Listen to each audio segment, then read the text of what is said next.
అనగనగా ఒక ఊర్లో వరుణ్ అనే పిల్లవాడు ఉండేవాడే.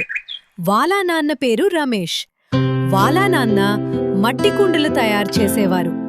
వరుణ్ కూడా చాలా బాగా మట్టి కుండాలు ఇంకా మట్టితో బొమ్మలు తయారు చేసేవారు.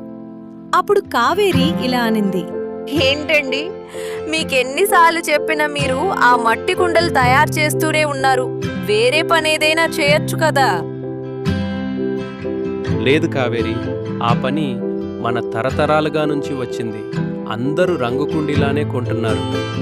రంగులు ధర కొంచెం ఎక్కువ, మనకు ఆ డబ్బులు కూడా లేవు.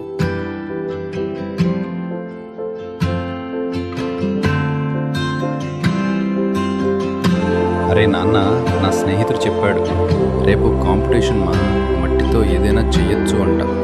నేను కూడా పాల్గొంటాను నాన్న, అప్పుడు గోల్డ్ అన్ని డబ్బులు వస్తాయంట.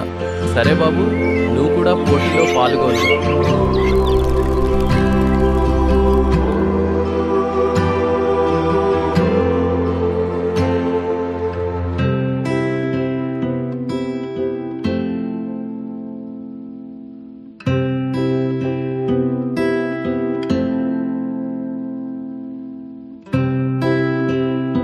ఏంటి బాబు, ఏది చాలా విచిత్రంగా ఉంది. ఈ ఫ్రిడ్జ్ పనిచేస్తుందా?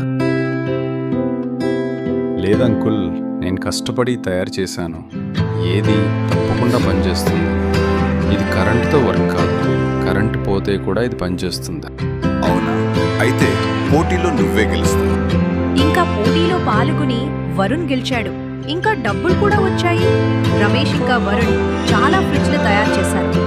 వాళ్లకు ఆ ఫ్రిడ్జ్ డబ్బులు ఇంకా పోటీ డబ్బులతో ఒక మంచి జీవితంగా డబ్బుతున్నారు.